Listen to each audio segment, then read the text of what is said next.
Welcome everyone to Buying Local. I'm your host, Mike Nelson from Five Towers Media. Joined today by a couple guys from FAZ, F-A-Z, Forensic Accountants. Stephen Ferraro, Charles Amodio. Guys, welcome. How are you? Good, Great, Mike. Thanks for having us. Glad to be here. Yeah.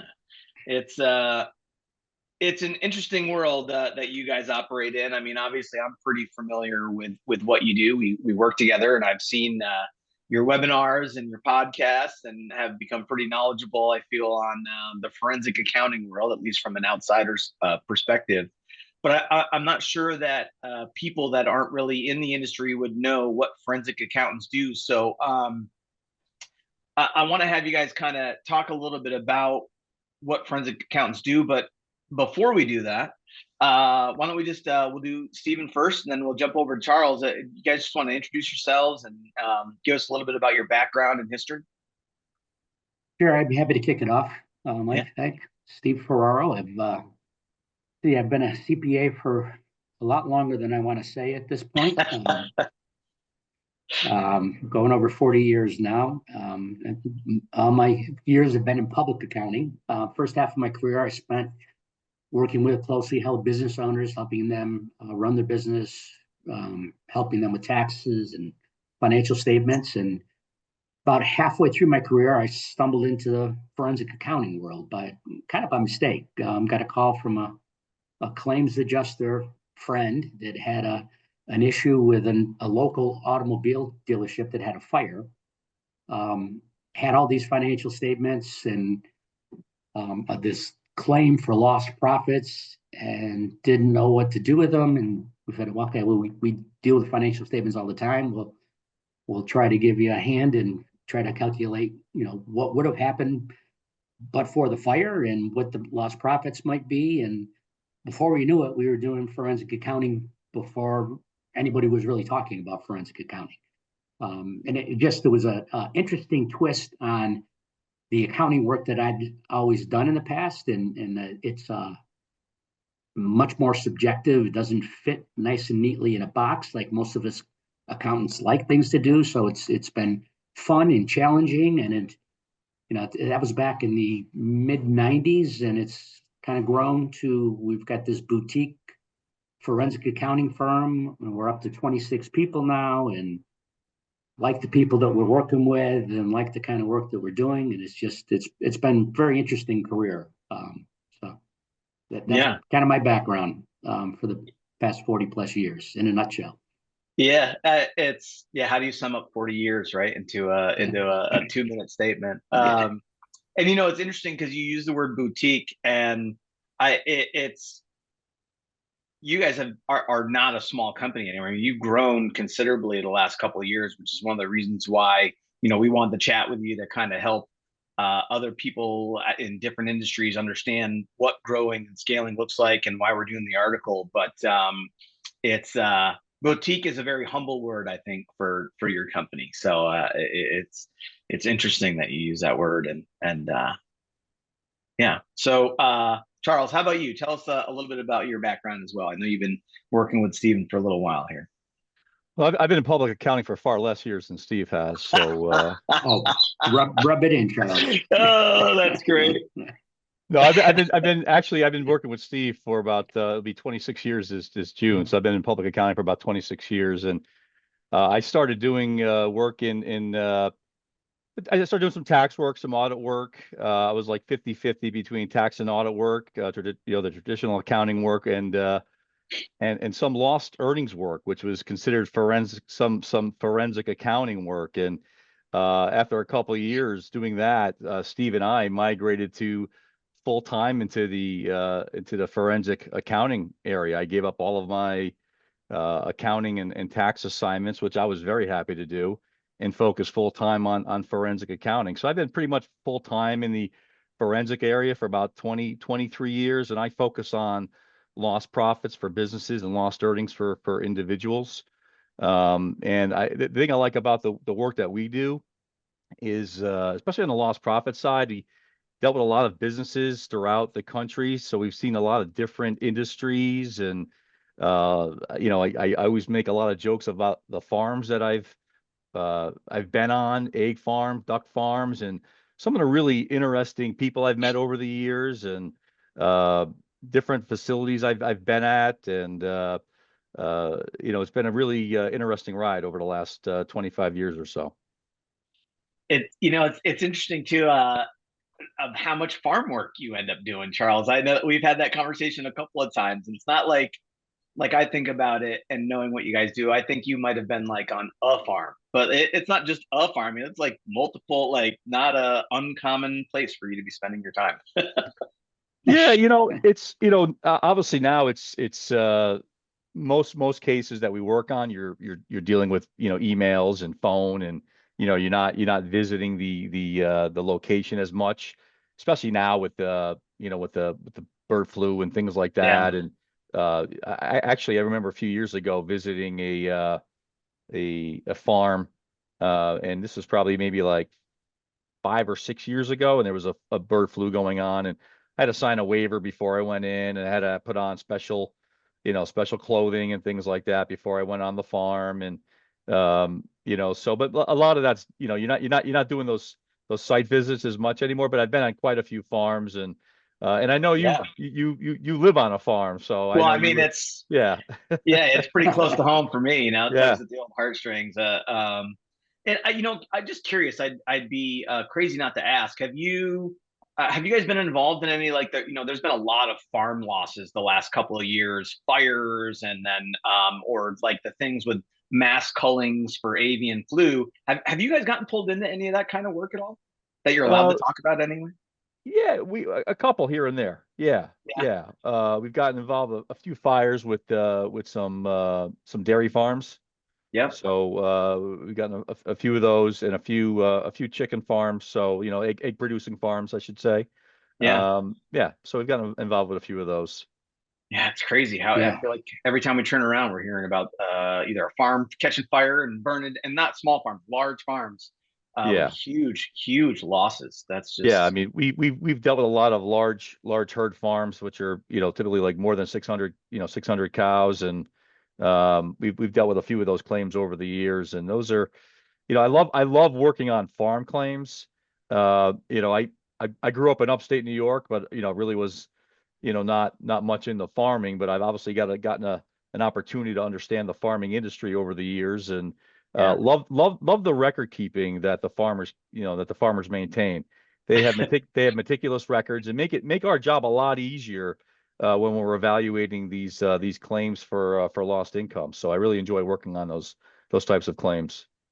I thought you were going to go the well, other direction. I thought you were going to say the farmers are walking in with a shoebox full of old receipts and uh, They operate on such a slim margin, and they need to know their profits. They need to know their margins right down to the penny, and they do. And they've been great to deal with. I mean, we worked on a claim a few years ago for a family farm that has been around for a couple of 100 years, and these people were great to deal with. I mean, they were just, you're somewhat in an adversary position because we were working for an insurance carrier, and but they were just great to deal with. I mean, they understood the process, and salt of the earth people, and really just making a living. I think everybody in the family worked on the farm in some capacity, yeah. and I was obviously working with their finance group, and it was a really, really great claim to work on. And that was one of the stipulations when I actually accepted the claim from the insurance carrier,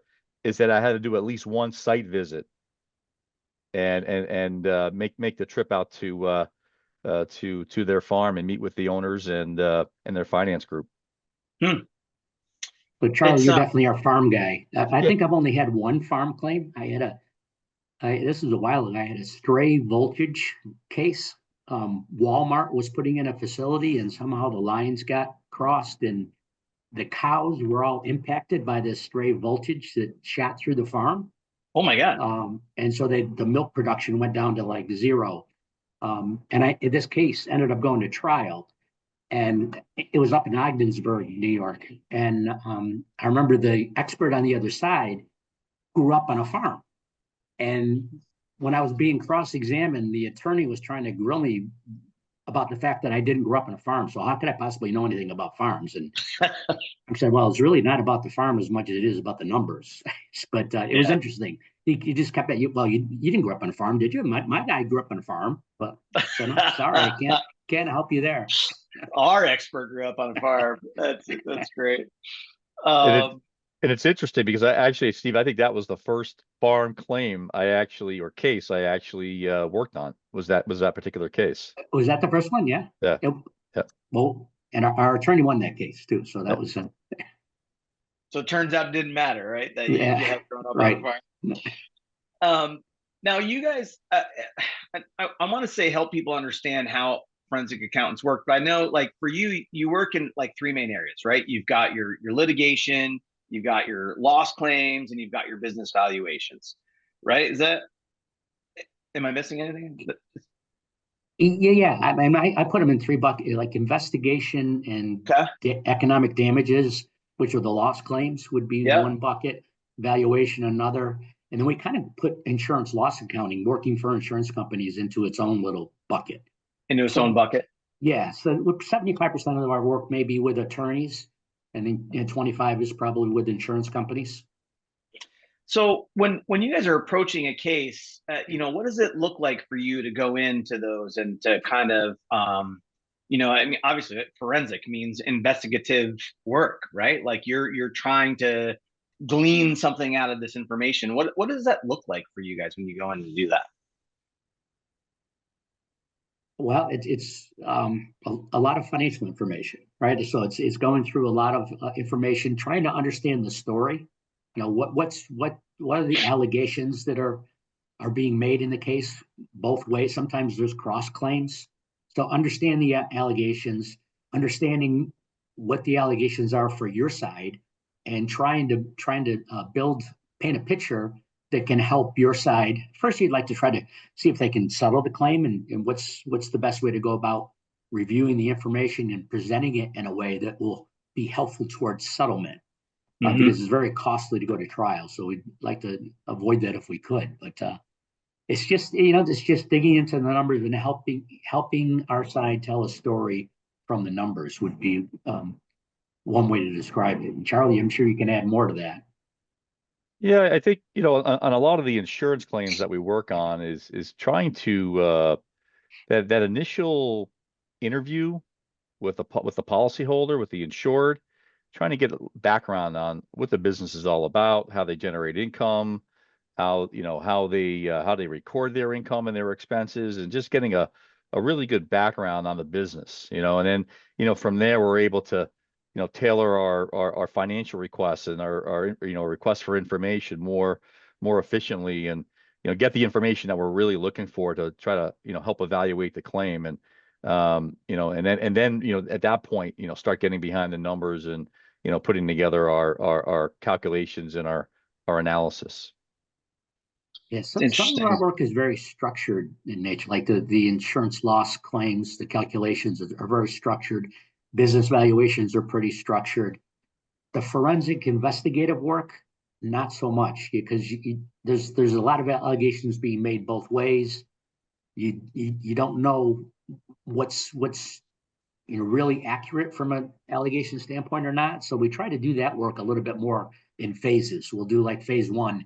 Okay, you suspect this, and this, and we'll need to review these documents based on those suspicions that you have, and then report back on phase one, and then move to another phase. So they tend to be pretty interesting, those types of cases.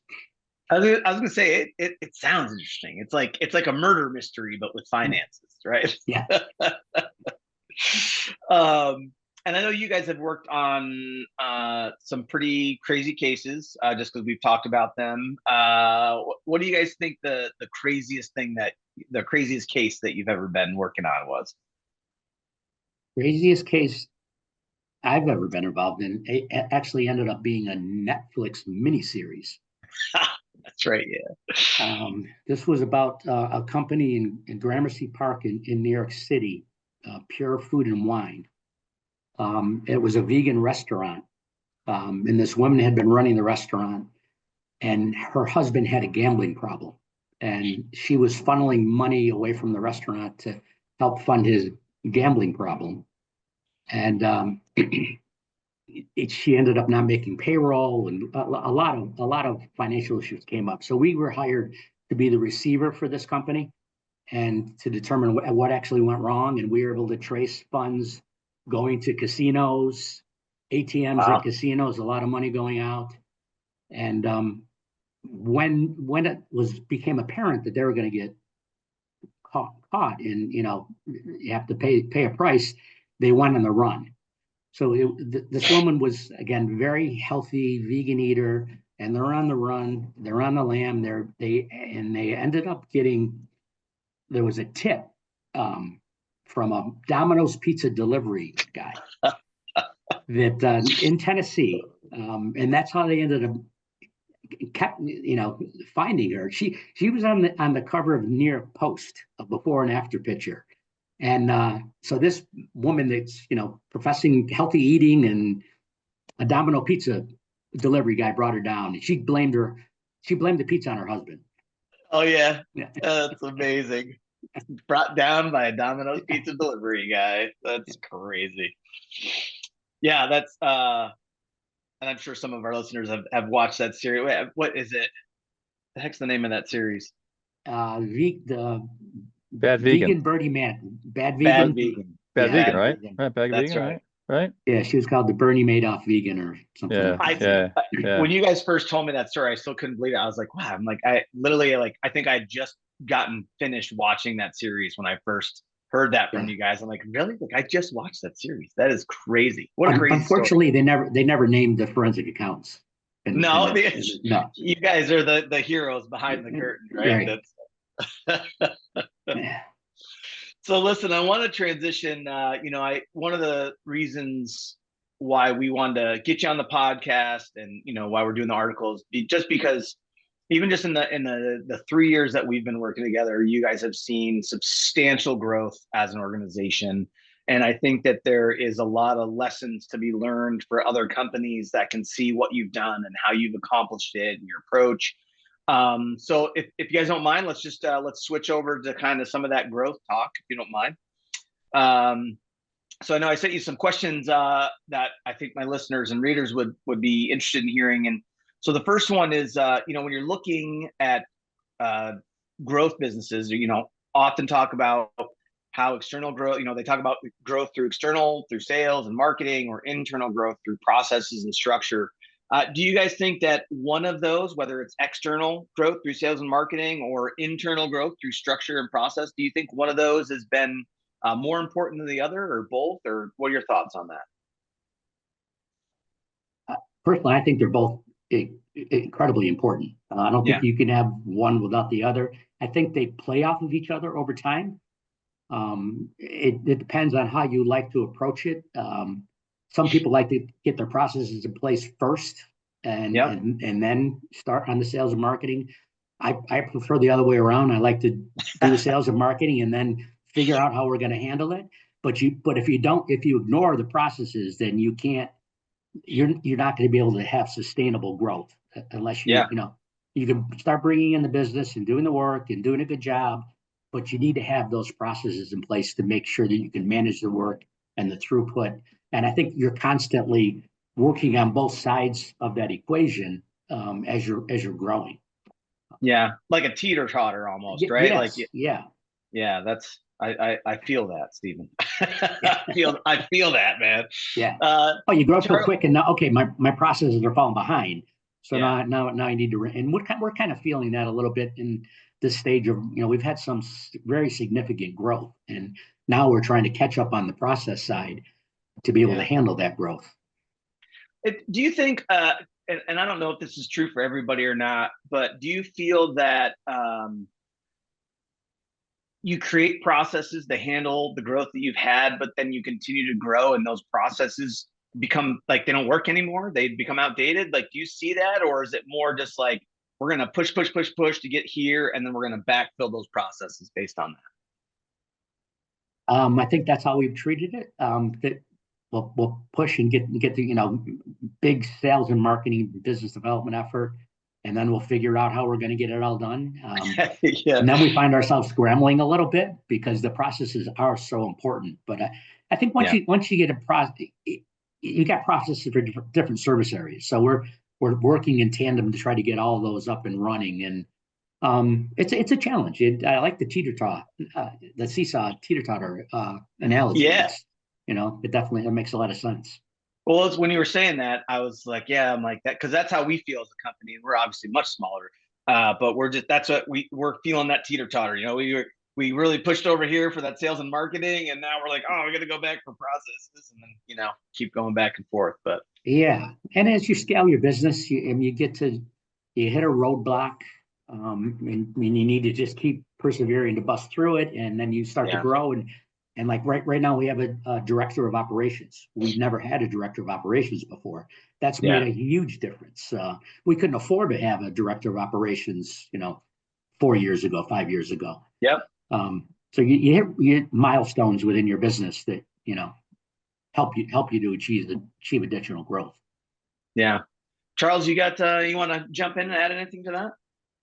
Yeah, on the process side, I think as you grow, you kind of refine your processes a little bit, and you learn from your past processes, and as you grow and bring in new people from other firms, and with other backgrounds, they may do things a little bit differently, so you learn from them a little bit, and maybe you refine your processes a little bit. So it's it's always good to learn from others, and you're always looking for the best way to move forward. So I think that's always important. I think culture is a very important part of our of the growth that we've had. Having a good culture and a good team. I think one of the terms that we always throw out there is right people in the right seats. Mm-hmm. Within our firm structure, that's always an important aspect of it. So if you have the wrong people in the wrong seats, it could obviously throw a roadblock in any development of staff and teams, and really interfere a lot with your processes and your overall growth. And we obviously pay very close attention to our culture. It's a very, very big part of our firm. It's a very important part of our of our being. We want to have a very unique, and we do have a very unique firm culture. And I think if you ask anybody at our firm, they would tell you that, especially coming from other firms around the New York metropolitan area, even some folks in our Boston office, they would tell you that too. Yeah, it's interesting because you guys mentioned that in the article that Tyler wrote, just about how important growth, or I'm sorry, how important culture was for the growth that you guys have had, and that a big piece of it has been attributed to that company culture. Can you maybe expand on that, or both of you expand on that just a little bit more, to kind of help people understand like what culture means to you as an organization, kind of that 30,000 foot view, and how it's been helpful in facilitating growth? I think what it means to me, Mike, is I think our culture is great, but I think it changes as we grow to a certain degree, because we're bringing in different people with different perspectives. Mm-hmm. But what we try not to waver from is our values. We have core values that we keep in front of us on a daily basis, and we share those with people that are joining the firm. We want to make sure that those values resonate with them, because I think your culture can change over time, but as long as you've got like-minded people that believe in the same things, I think that's kind of like our bedrock, something that we can go to. And what's helped us a lot is, I think you're familiar with the entrepreneurial operating system. Yeah, I love it. We've been running on that now for probably going on 2 years. We've been running on EOS, and that's really helped us to keep our culture front and center, keep our values front and center, be able to execute on our strategic plan on a regular basis, on a daily basis, actually. EOS has just been phenomenal for us. Yeah, I've got nothing but good things to say about EOS. Amazing system. That's been a game changer for us, really. Yeah. Yeah, and for anybody listening, there's if you're not familiar with EOS, you can kind of read one of the Gino Wickman is the creator of that. His book Traction kind of kicked all that stuff off. That's a really good intro, I think, to EOS.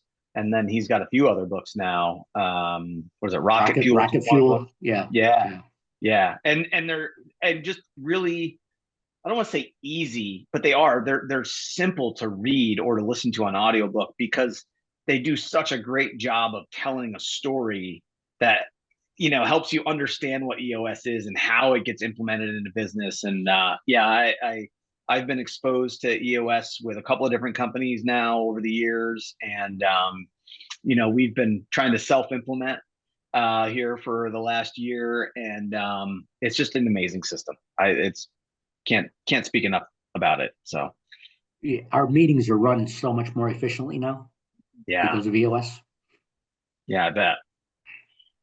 Um, Mike, I know you and I have talked about EOS on a, from time to time, right? yeah, And how, and I think, Steve mentioned it was a game changer for us. And at first I was a little bit reluctant, uh, having gone through, um, with FAZ and even, in our, prior firm, various facilitators would come in and you'd, spend a couple of days, you do a retreat or whatever it be, and you would, have a great session with this facilitator, and everybody be rah rah rah. Then you go back to your office and you forget about it, right? And you were going to do all these great things, and then you never act on it, and mhm, that's the thing about EOS. It lives and breathes with you every day. And I mean, everything we do is basically centered around EOS, and that's what that's probably my biggest takeaway, from from EOS. So I agree with Steve. It is a game changer. One of the things we really developed from EOS is our core values, and we mhm, actually have 7 core values. And when we look at bringing in new staff members and new team members, we often talk about these core values in our interview process and what it means to those potential candidates. yeah, If you don't fit within those core values, you know you might not be a good firm, a good fit at FAZ, and yeah, that's where I think it's part of our overall culture, and whether or not you'd be a good fit. So it's very, again, very important to us, and how you fit into our firm. And obviously, when you look at somebody, you want them to be obviously technically proficient, right? You obviously want somebody mhm, that's going to have, those attributes, but you also want them to have those, those soft skills, right? You want yeah, them to be a team player, and pleasant to work with, and have some accountability and striving for excellence. Those are just to name a few of our core values. mhm, But it's not end all be all, but I mean, I think we as a team we've discussed that you want to have at least 5 of the 7 core values. And I think most people that are at FAZ are probably at least 6, probably not, maybe even 7 out of the 7 core values, which is excellent. So yeah. That's awesome. yeah. Um, yeah, I always feel like the company values, like they have them. A lot of people have them. They talk about them, but they don't put them into action. They don't use them.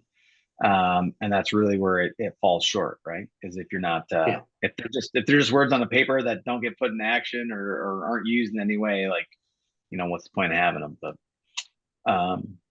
so as you guys have been growing rapidly over the last couple of years, um, and I want to say, and maybe I'm framing this in my mind wrong, but I feel like the last year, especially, that you guys have really added substantial amount of people to your team. Uh, what do you think has been the most challenging part of scaling your business?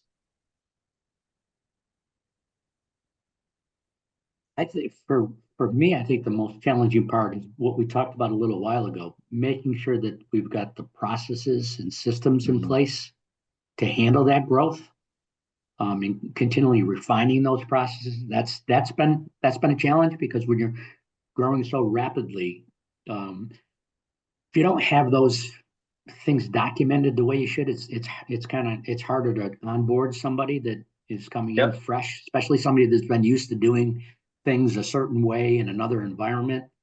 And we want them to do things the FAZ way. If we don't have that documented well, it's been more difficult. So trying to keep ahead of that, I think, has been the biggest challenge for us. Charlie, What do you think, Chuck? Anything to add to that? I would agree with that. I think having those processes in place has been, again, something that we're always looking to refine. Onboarding new people. I think that's, again, making sure you have those processes in place, making sure that when you do onboard, they understand how things work and making them, getting them acclimated. And I think we've done a fairly good job with that.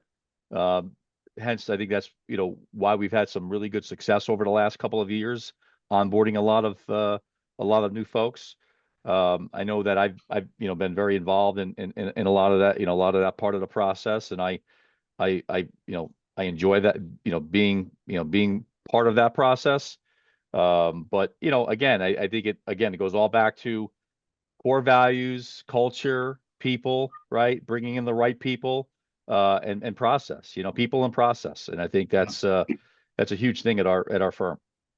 We've had a couple of meetings in it that these kind of were generated as a result of our EOS. We have a weekly check-in meeting with the whole team, which has become so important. It's like 30 to 45 minutes, and we don't talk about business. We talk about each other and what we've done over the weekend, and our growth has been, and it's been organic to a large degree, but it's also been geographic. So we've got half our people are probably in working out of the Saratoga Springs office, but then we've got 2 people down in Metro New York now, 2 people in DC, a couple people in Tampa. So everybody's kind of spread out. Having that weekly check-in meeting really allows us to kind of stay connected a lot better. I'm sorry, Mike, you have a question? Oh, no, go ahead. Keep going. I'm sorry. The other meeting that we have is a meeting from EOS. Is that we have a 90-minute leadership team. We've got a 5-person leadership team. We get together for 90 minutes every Tuesday morning after the check-in meeting on Tuesday morning, and it's very strategic in nature. If we get more done in that meeting, you'd think, okay, you're going to meet every week, all 5 of you for 90 minutes. It saves so much time in the long run getting together once a week. It's a no miss meeting for 90 minutes, and we accomplish so much in that meeting. It's amazing. Now, is that the level 10 format that you're running for that meeting? Yes, exactly. Yeah, what a great format that is. What a great format. And when we get to the point, if we're talking about the same thing, like in 2-3 meetings in a row, something's not right. Why are we talking about this again? Yeah. And it would kind of all become in tune to that. We're talking about this too much. We need to do something about it now. Right. So we can take it off the list. Right. And I know you mentioned the various offices and the number of people in each office, and I think the one office you didn't mention, Steve, was the Boston office. That's right. Now I don't know if you did that. You did it intentionally because we're Yankee fans and we don't like the Red Sox. I mean, I don't know if that's right. We got seven people in Boston. I thought I'd bring that up. I'm going to be in trouble for that. I hope our colleagues in Boston will hear this, but okay. I was going to say I can already hear Consigli going like, "Oh yeah, my God, yeah, exactly." He's never going to let me live that down. That's great. What I wanted to ask too, because you were talking about, we've talked about culture, and then you brought up the fact that half your team's in Saratoga, but the other half is spread out all over we'll say the Eastern Seaboard, right? So like, is that check-in meeting like that's how you kind of bring everybody together? That's how you kind of keep that culture environment going for everybody? Is there anything else on top of that you add to that? We do once a year. We have a track day where we bring everybody in for that. Nice. And that's been a great way to stay connected in person. And we also do visit each other in the offices from time to time. But it's that weekly check-in meeting is the go-to, to kind common denominator that keeps us connected. What kind of things do you talk about on that meeting, or what kind of format do you run for that? It's kind of like a level 10, but we basically go we try to change it up to kind of keep it, so it's not, doesn't get Yeah. stale. Doesn't So become Dave, routine. Yeah. So Consigli that you met, Dave Consigli runs that meeting. He does a Okay. very good job of running that meeting, and he's got a checklist of things he goes through. And what do we do today, Charlie? We talked. It was his birthday today. Oh, nice! Happy birthday, Dave. Yeah. So we talked a lot about his birthday, and somebody had the idea to talk about what their favorite dessert was. So we went around the Zoom, and everybody talked about their favorite dessert. Something silly Yeah. things like that, just to kind Yeah. of keep it fresh. We'll have a lot of we'll call team members out in a good way. Who did something noteworthy the past week, and what were some business development successes that we want to talk about? What are the marketing and BD activities we have going on for the week? Who's got capacity? Who doesn't have capacity? So we'll get into that a little bit, but it's really about just connect. It's making a connection. I think is what it's all about. Yep. And, and on top of that, all the various business units have meetings every week too, so everybody's connecting. The insurance team has a meeting, the forensic team has a meeting every week, a team's meeting, valuation. And then like our directors and managers have a meeting with the staff every week. Actually, I think they have like 2 meetings a week just to kind of check in and see how everybody's doing. So there's a lot of different check-ins and contact every week amongst the firm. I mean, I know it's not in person and face to face, but there's a lot of activity that goes on in addition to the weekly, the weekly check-in. And one of the benefits, right? That's come out of COVID.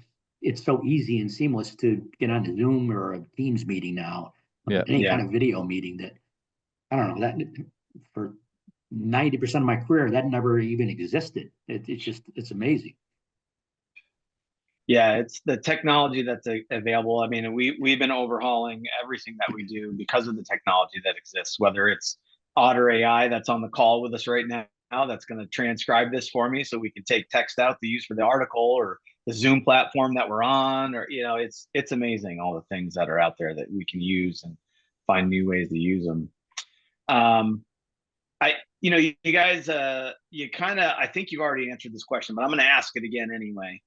If we were to boil down all the explosive growth that you've had over the last couple of years, if we're going to boil it down to 1 or 2 things, what do you think it would be?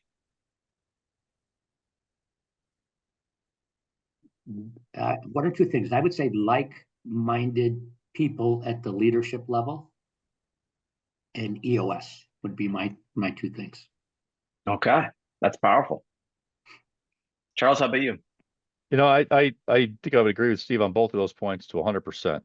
And I also would say maybe throw in another one on there, opportunity. There's a lot of opportunity out there. There is. And and you know what? There's a lot of opportunity, not just in our immediate area, not just in the Northeast, not even on the Eastern Seaboard, it's all over the country. And, we're starting to find a lot of those opportunities. That's awesome. Yeah, that's a great point, Charlie. We are. I mean, it seems to be more recent, but we're getting like engagements all over the country. Yeah. That's amazing. It is. It's good to see. Good, and listen, I think very well deserved too, guys. I mean, I don't just say this because we're on the podcast together, but I've been around you guys a good amount of time the last few years, and your leadership team's amazing. They're all good people, down to earth people, and just good people to work with. Charlie, obviously, we interact and interface quite often through Meeting Point, and I just think all the things that you guys are doing it's great stuff. And Steven, we've jumped on a Zoom when I had some business questions and I was trying to figure out some answers to those things before. So it's, all the success you guys are having, I think is very well deserved. And, I appreciate you taking the time out of your schedules, jump on the show today with us, and all the things that you do. Really appreciate it. right back at you. You guys, 5 Towers, you guys have been a great resource for us. Really been great in supporting our marketing efforts. Thanks, Stephen. I appreciate that. You've been with us for the ride, and it's been great. I know. Yeah. It's been great, man. Absolutely. It's, you know, and even like on the like-minded people part of what you're talking about too, like I've been in the business community for 25 years, and I've worked around a lot of teams. And I don't know, and I don't just say this, I don't think I've ever seen a leadership team that gets along as, I'm sure you guys have your moment, but anytime I've been around you guys are just like just a group of friends hanging out. You know what I mean? Like it's really cool. It's really cool. So I definitely a testimonial for that group of like-minded people. So Oh, thank you for that. Thanks, Mike. yeah. Well, guys, I really appreciate the time. I'll set you free here and let you off the hook. But thanks again for coming on the show with us and talking to people about, you know, what's helped you grow as a company. And we appreciate the insights. And yeah, that's it. Thanks again, guys. All right. Thanks for having us. All right. Yeah. Absolutely. Thanks so much, Mike. Absolutely.